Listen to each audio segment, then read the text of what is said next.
From Lewis in the Black Horse Pub.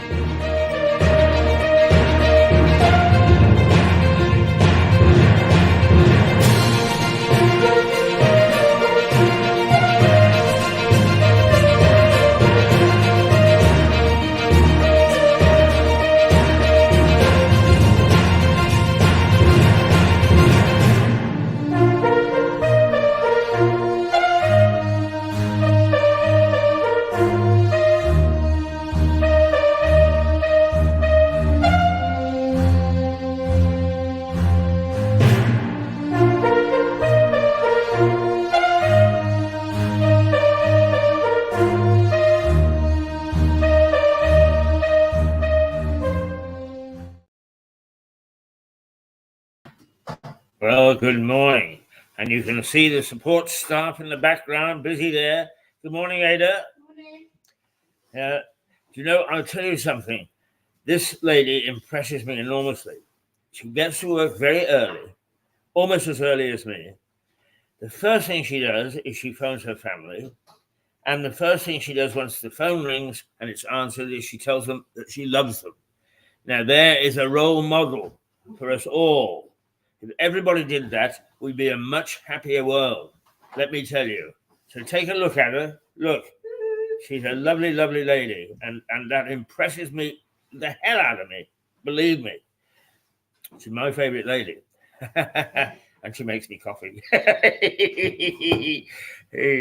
Well, good morning, everybody. Thursday is normally a down day for us, but we spilled over a little bit, partly through technical, partly through we're getting busier. We're getting more people who are joining us to present various things. And so today we've got John Henty coming along. And in between time, you've got me to fill in with one or two little things. I can't remember whether anybody else is coming. What I should tell you is that Melissa Conti, who normally broadcasts from New York, is actually floating around in the UK at the moment. She was going to come to Lewis yesterday, but or the day before. It got tied up with her work in New York, and so missed out. So whether she'll actually make it or not, I don't know. But she'll be sadly missed if she doesn't make it. But by the same token, you know, there is also another role model, very fastidious. She works all God's hours. She gets up at 4 o'clock in the morning so she can broadcast to us. And is all in all, I'm surrounded by lovely ladies, role models. I think I might just put out an album. Why not? Okay, we will go to the news in a minute. I'm just pausing in case the two Bs come on. I am getting absolutely fed up with all the backroom boys. Actually, they're not, they're the basement boys who keep playing around and improving our internet and our computers and all the apps and so on, because they don't. The more that they do, the more paranoid they get about security. And so when you need something in a hurry, urgently, you have to fill in at least 2 or 3 passwords, most of whom you've forgotten. So then you have to go to the phone. And now it gets the ridiculous thing is you send a verification of who you are, and it comes up on your phone, and the phone asks you for a password before you can get to the verification. I mean, how stupid can it be? It's getting to the point where the internet only exists for itself. God, that's bad enough that the BBC does that. But the fact that the internet is doing it is becoming very, very irritating, to say the least. I had my little rant to begin with this morning. Let me tell you that today is the 7th day of December, heading towards Christmas, and we are winding down. I'll tell you what we're going to do. Before we go to the news, let's ease gently into the day. I'm going to show you two programs which I've shown already. One is Mirador Christmas Eve, and the other next is Mirador Christmas Day. And then, controversially, tomorrow I will show you Mirador Boxing Day, because there is real controversy here. The local council, the district council, is a Green council, and it has denied the hunt, which meets traditionally on Boxing Day in Lewes High Street. They've denied them the right to actually ride through. Well, okay, it might just be acceptable. But what they've done is they've put up a wheelbarrow race instead, which is really shoving up the nose of the country people here. And Sussex, East Sussex, is a rural county. It doesn't have a major city. It has 3 or 4, half a dozen big towns, but it does not have a major city. It's rural.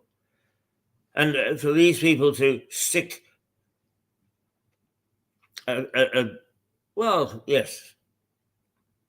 something up their left nostril, that is taking it one step too far. They don't have our sympathy at all. And I suspect that there may well be a flashpoint if they don't do something to ease the situation. Absolutely crazy. Anyway, here is Christmas Eve, as celebrated by us a little while ago, and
God rest ye merry gentlemen, let nothing you dismay.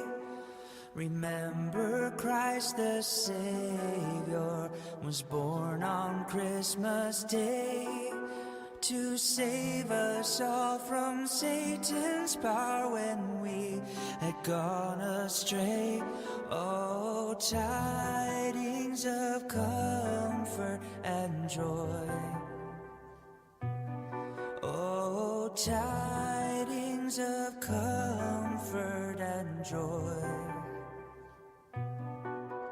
From God our Heavenly Father, a blessed angel came, and unto certain shepherds brought tidings of the same, how that in Bethlehem was born the Son of God by name.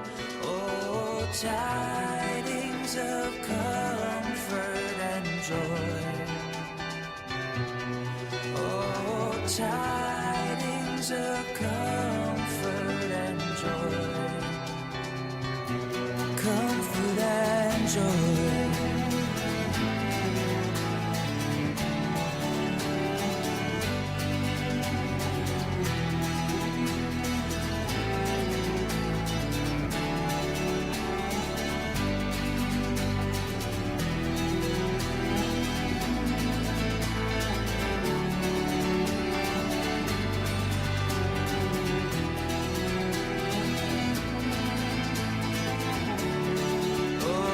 Tidings of comfort and joy. Oh, tidings of comfort and joy.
I've got the mic turned off there.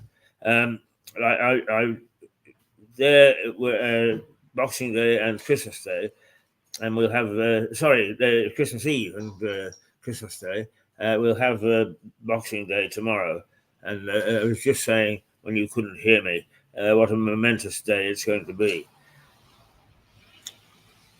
Okay, I will. Let's see. It's now 8:23. Perhaps I should tell you what the weather's going to be. Why not? Because it's an important part of our life. It's going to hit 8 degrees today, but it's going to be heavy rain and a moderate breeze. And now I have to say to you that it is not.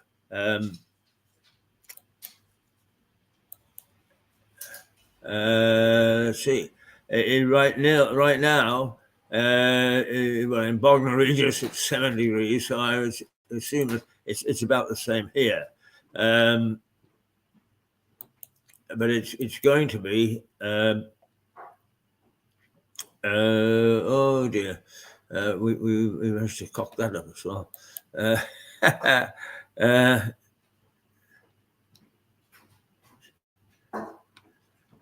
Let us see what we can do to rectify that and to get the weather forecast back. And here it is. Yes, it is. Right now, it is 7 degrees here as well. It's going to reach 8. When was it reach 8? At 10 o'clock, it's still going to be 7 degrees. At 8 o'clock, 11 o'clock, it's going to turn to 8 degrees. And it's going to stay there until 1 o'clock when it's going to start to plunge again. And strangely enough, this evening at 9 o'clock, it'll be 9 degrees. Oh, wow. It's going to heat up to 9 this evening. Why that is, I have no idea. Right now, yes, the breeze is heavy, but the clouds are scudding. The heavy rain has not arrived. Do be careful if you're going out, because that's what you can expect, heavy rain. All right, what I'm going to do now is turn to the news. Do we have to? Yes, we have to. Unfortunately,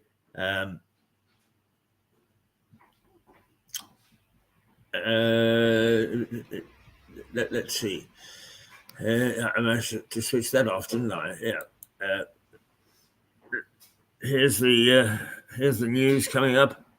Or at least when I say the news, it's front page stuff. And I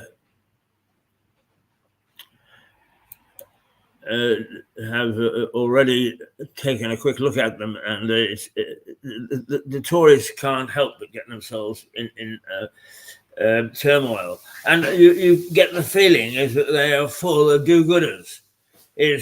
Hey, let's try and get a consensus on what's good for the country and what's good for the electorate. Oh, can't do that. They don't know what's good for them. The trouble is that the other lot are just as bad. It's the whole political class that I would get rid of, and I'm not preaching revolution. Oh, dear me, no, not revolution. What I'm preaching is reform. It has all got to be reformed. It has gone back to being ruled by an elite, and it doesn't matter whether it is Labour, Liberal, or Conservative. They are all elitist. They haven't the foggiest idea how to handle us. They haven't the foggiest idea how to find out what it is that we want or what is good for us. No. They are all ex-school teachers, and they bring out the whip or the cane, which is illegal nowadays. But they can't help but tell us what to do. They really can't. Anyway, the first paper up is the Financial Times. And it says, Sunak's drive to unite the Tories behind Rwanda bill implodes as Jenrick quits. And this paper hasn't got a picture of Jenrick, but some of the others have. I don't know him. I know nothing about him. He's a new name to me.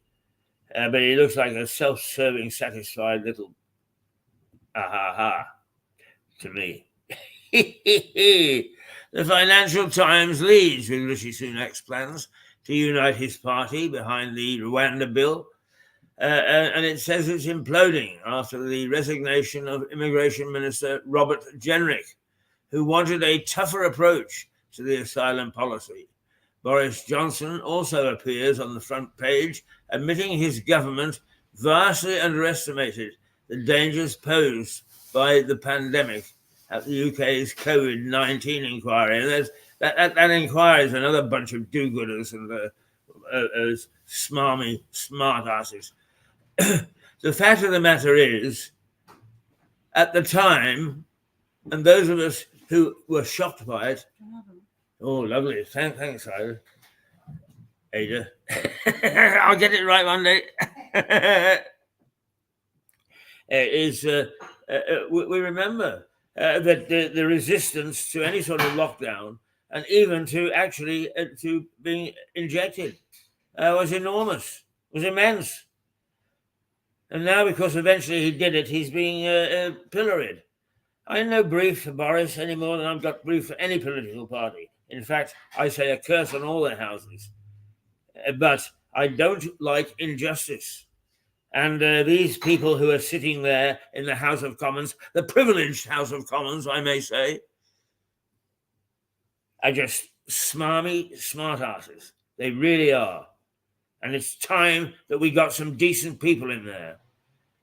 If they got any decency at all, they would en masse resign and go back to the country and let us sort out a few decent people to look after us. Yes. Right, the eye. And actually, some of our media are getting just as bad. Righteous. B. Jenrick quits as Sunak takes on the Tory right over migration. The immigration minister quitting is also the main story on the eye.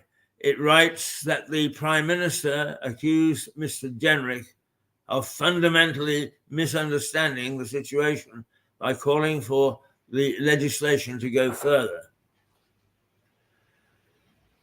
The Guardian. Tories in turmoil as immigration minister quits over Rwanda bill. Well, they can't help it, can they? They just cannot help putting some sort of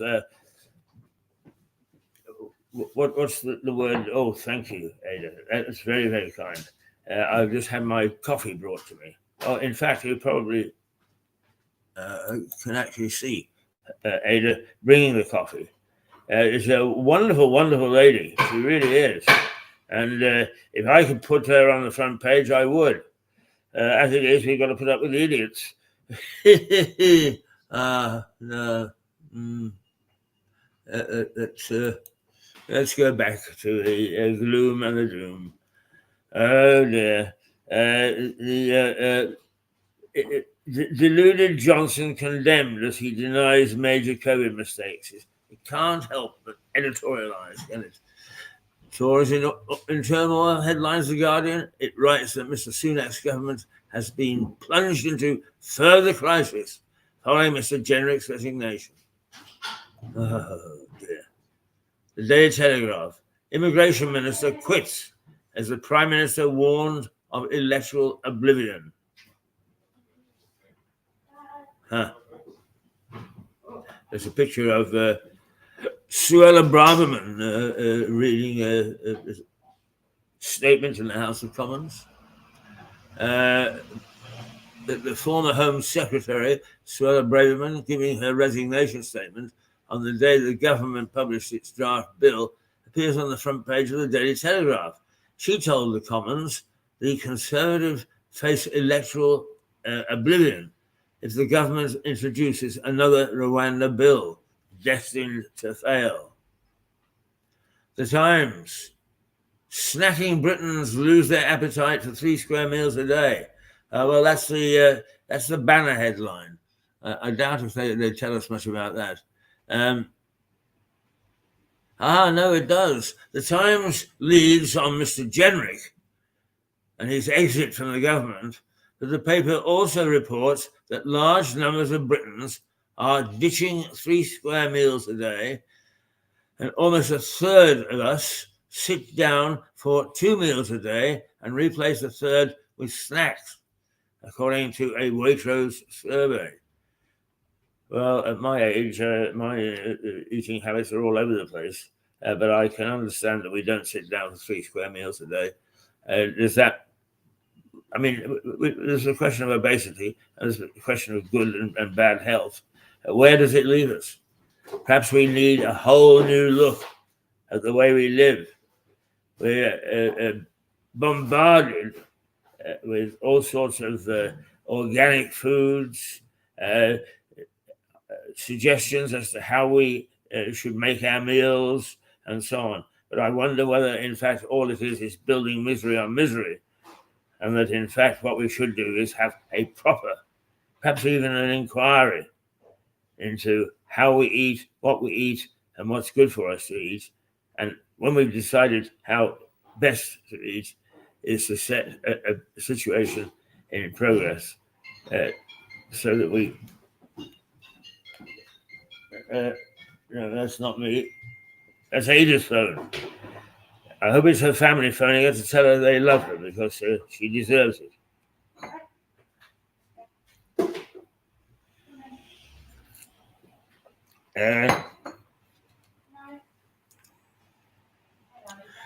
Almost a third of us don't sit down to a 3 proper meals. These 3 proper meals the same.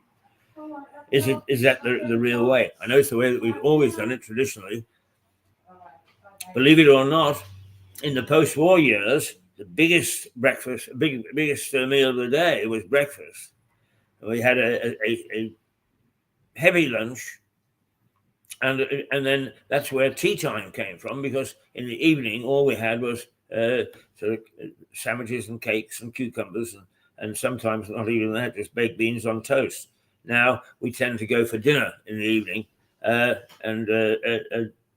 unless you're in London and got Swiss restaurants, you don't go for a big heavy meal at lunchtime. I do, because I can't eat in the evening. I'm too tired.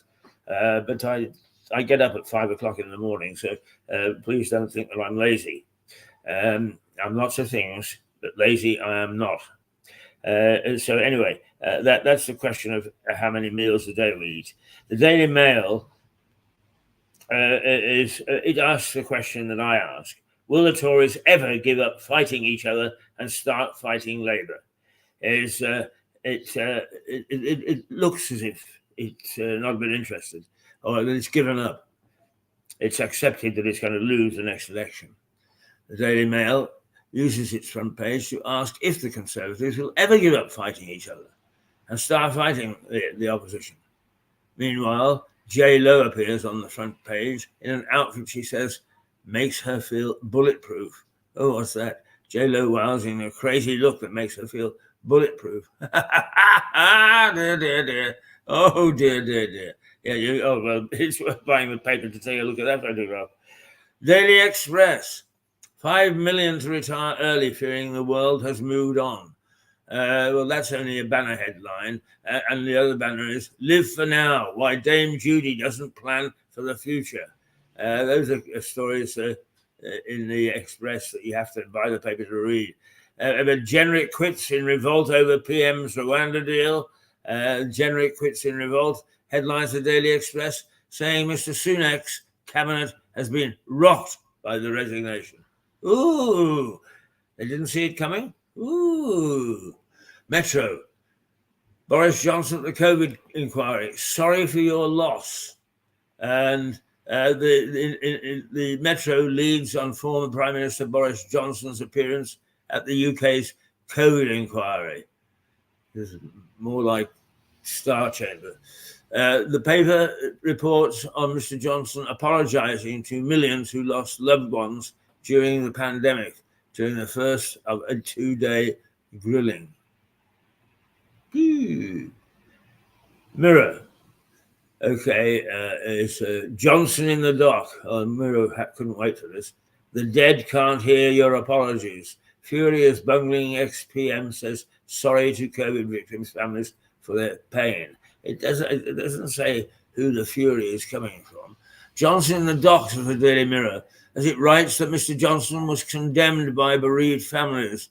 Protesters disrupted the COVID inquiry, holding signs that read, "The dead can't hear your apology." Elsewhere, Kim Kardashian and the Beckhams appear on the front page as the paper previews fashion house Chanel hosting a show in Manchester. The Mirror says the A-list stars will attend. Now to my favourite, the Daily Star. Pinocchio on the stand. I swear to tell the truth, the whole truth and nothing but the truth, says the Star. And it shows a picture of Boris with a Pinocchio nose, which, as you know, will always grow when he told lies.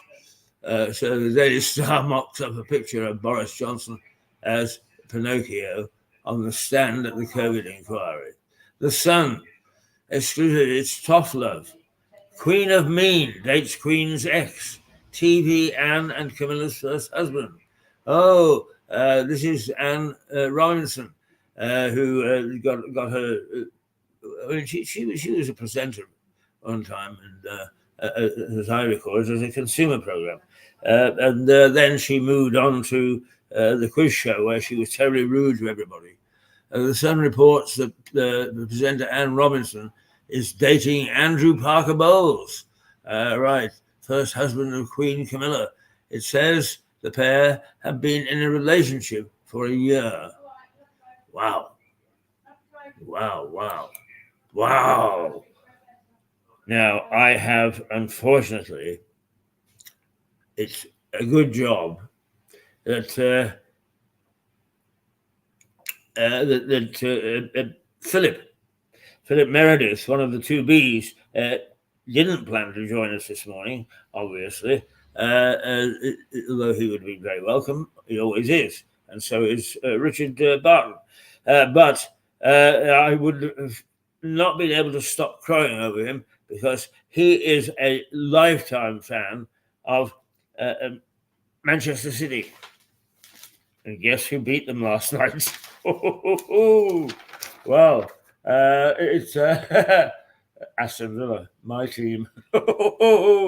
That would have sent amongst the cat amongst the pigeons this morning. He wouldn't have been able to be polite to me.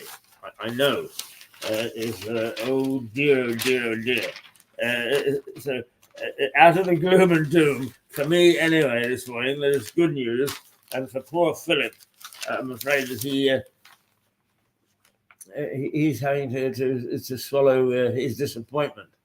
Pep says they are title contenders. Oh, good heavens, no, not this season. Don't set the bar too high. But this guy Emery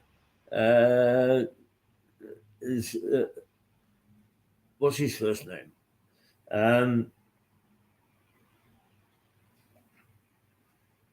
Unai, Unai Emery seems to be a pretty fair coach. Let's put it that way. If they finish in the top five, I would be very happy. And actually, I don't wish Manchester City any harm, except when they're at Villa Park. There were other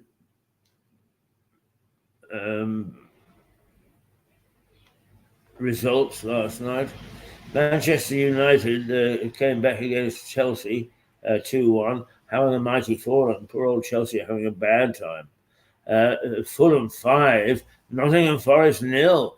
Goodness gracious me. You know, that just shows the nonsense, doesn't it? Aston Villa beat Fulham handsomely. but lost to Nottingham Forest. So it's all up in the air. Crystal Palace 0, Bournemouth 2. Wow, that's a turn up for the books. But Bournemouth have managed to stabilise themselves in the first division, the Premier division, I should say. And Sheffield United lost to Liverpool 2-0. However, down at the Amex Stadium, Brighton 2, Brentford 1. Some good local news then.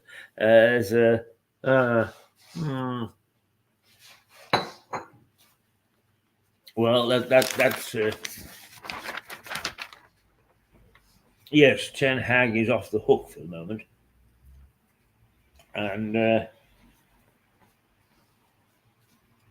I don't normally do sports news, but it is.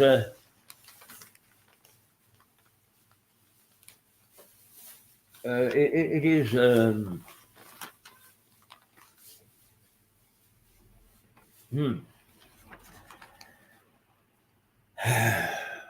It was quite an active night last night. There were lots of games played. Goodness gracious me. Yes, interesting. What's happening at the bottom of the table? Everton, Burnley, and Sheffield United, for those people who are interested in football. And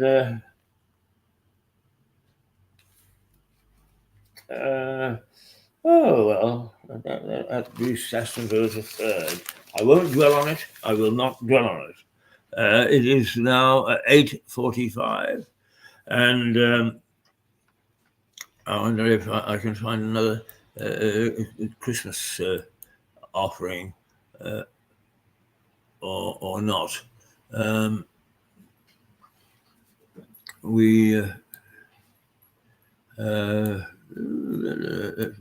This is Christmas. Okay, that's exactly what we've just shown you. Let's have a look at life. No matches, but that means that we're not looking at all the files, and we're not really looking at much that tells us what there is there.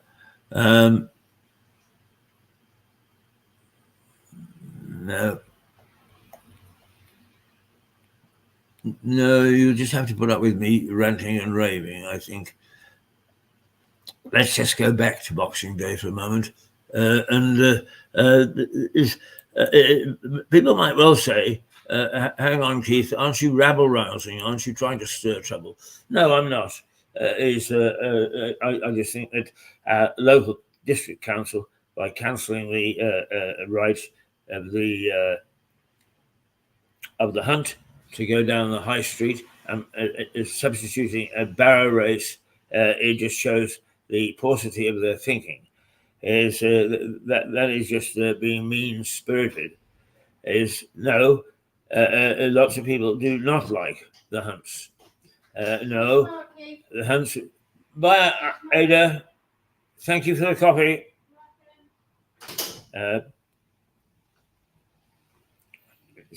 Ada, a marvelous lady, and she does it all with a smile on her face. She's just the nicest lady. I actually knew her from before the Black Horse, simply because I travelled on the same bus, and she was always very friendly, and she made sure that I got a seat because I'm not able to stand anymore. So when I actually walked in here and found out this is where she worked, I was overjoyed. It was lovely. It was like having an old friend. But the chief of staff, Declan, he's just something else. He runs a marvelous pub, but also he looks after me. I mean, he actually shows genuine concern. It's fantastic. It really is excellent. Well, where was I? I've forgotten now. That's the trouble when I go down divergent paths, is I forget what I was talking about in the first place. It must have been very important. Oh, I know. I was talking about the hunt, and I am not trying to stir up grief or any sort of conflict. What I am saying is that I think that it could easily arise because it is the most popular day. And what I said earlier, and I cut my mic off, is it was also a day that the pubs were actually jammed for a couple of hours, were jam-packed. You couldn't, no room whatsoever. And it's one of the 2 or 3 days a year that they make a killing. A lot of money goes across the tills. And it looks to me as if, I doubt if wheelbarrow people are going to fill the pubs and create a nice surge of income for the 16 pubs that we have here. Did you know, by the way, that just about 1850, 1950, about 150 years ago, Lewis had 63 pubs by conservative counting. Some people say it was as many as 74, 75. But let's go with the conservative figure of 63. And everybody would go to the pub. Why? Because the water was undrinkable. It was poisonous. It would kill you. And the breweries, and there were 17 of them, the breweries, and they weren't microbreweries either. They were real breweries. They actually made a beer for children. It was a weak beer, but it was a beer because the children couldn't drink the water any more than the adults could. So here we are, with the 16 pubs that are left, and to some extent they're struggling a bit. The sad thing about pubs is that they, in the main, have ceased to be pubs. Now, I have to tell you that this pub, yes, it serves food, but generally speaking, is the Black Horse is a pub for pubsters. If you like a pint and if you like to stand at the bar, it's made easy for you, as opposed to some pubs which make standing at the bar difficult, so that you'll go and buy food. That seems to me to be the way to oblivion. Lewis does not have any Swiss restaurants. Yes, it does. It has 2. It has one that I find very acceptable. I like the Rights of Man. Their dining room at the back, I think, is very civilized and very nice. But generally speaking, as the pubs aren't pubs, the restaurants aren't restaurants, and so we fall between 2 stools. In a little town such as this, which is sophisticated, which should have some very nice restaurants. They've got Coat on the high street. They've got, there's a little one down Station Street, and I can't remember the name of it. It's only a tiny one, and the prices are outrageous, but it is a first-class restaurant. In Cliff, there are several bills and others that appeal to people who like more than just sitting in a pub. But generally speaking, we have a paucity of decent restaurants. However, is the tide changing? Because the White Hart, where we were domiciled for the longest while, has been sold and closed and is being converted into a first-class restaurant by a celebrity chef whose name I can never remember. I'm terribly sorry. It's no disrespect. I just can't remember his name. Is it Marco White? Something like that. And it is going to have a boutique hotel extension, but it's going to also have a very first-class dining room. And if it's successful, I'm quite sure that others will follow as well. So perhaps the pubs had better up their game and make sure that they become pubs again if that's to survive. The economy, according to he.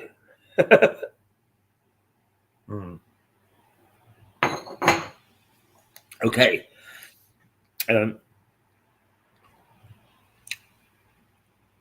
It is 8:53. Let me read you the headlines again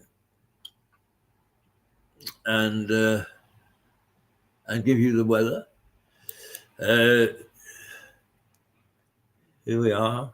The headlines from the major newspapers this morning, and just the headlines, is the Financial Times. Sunak's drive to unite Tories behind Rwanda bill implodes as Jenrick quits.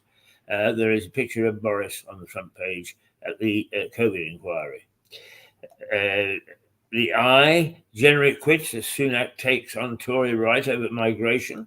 And once again, there is a picture of Boris at the COVID inquiry.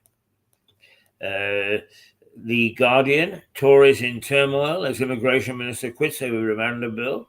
And another picture of Johnson, but not at the inquiry, walking along. Deluded Johnson condemned as he denies major COVID mistakes, it says. The Daily Telegraph, immigration minister quits as the Prime Minister warned of electoral oblivion.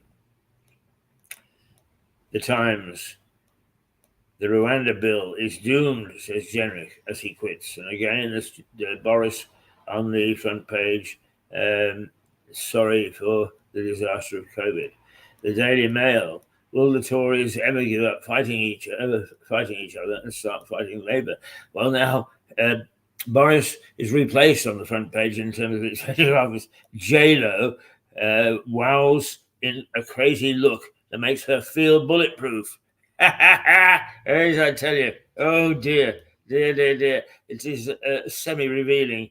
The Daily Express, Jenrick quits in revolt over Prime Minister's Rwanda deal. And the Metro, sorry for your loss, Boris again on the front page.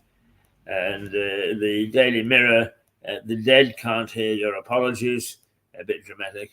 The Daily Star, I swear to tell the truth, the whole truth and nothing but the truth. Boris with the Pinocchio nose extended, in other words, suggesting that he's lying.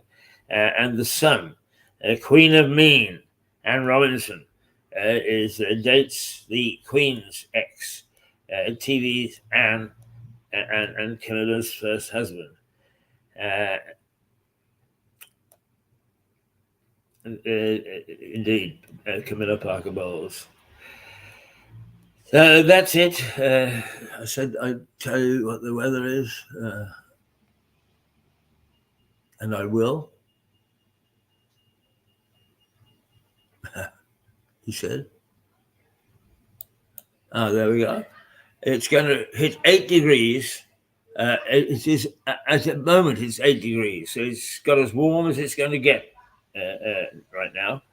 It's going to be heavy rain, which hasn't transpired yet, but a moderate breeze, and it's more than moderate, I would say. Earlier it said it was going to be a gusty breeze, and I think that's right.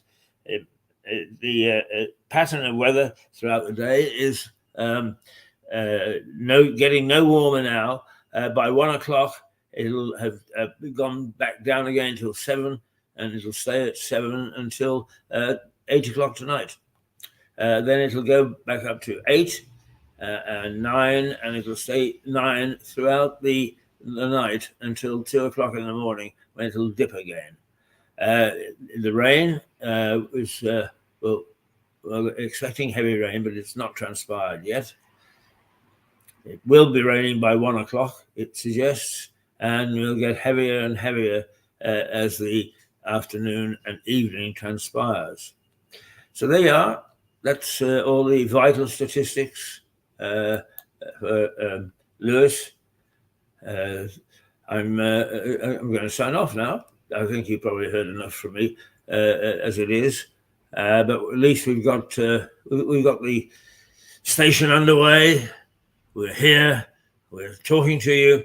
I hope that you think that we're talking with you, rather than some of the media at the moment that is joining our political class. Yes, let's say the political class, and we don't have to differentiate with partners because they're all as bad as one another, who are talking down to us and not making much sense. That's a pity. In a democracy, you'd like to think that your vote counts. When it doesn't, it sticks in the craw. It sticks in the craw.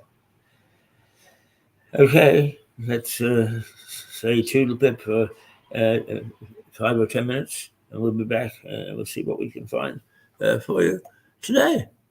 All right. Yes. We need to. I tell you what. We could just show.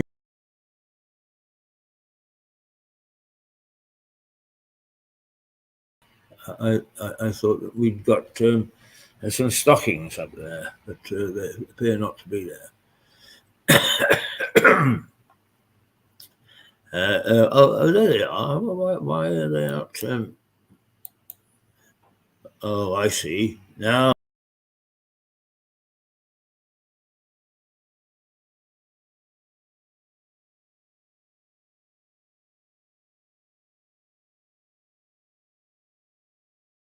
We'll put up with that little glitch. We haven't had too many this morning. Okay. Let's say toodle-pip then.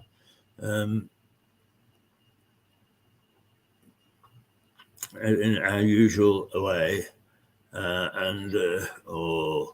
this is where we broadcast from. I'll see you in a little while.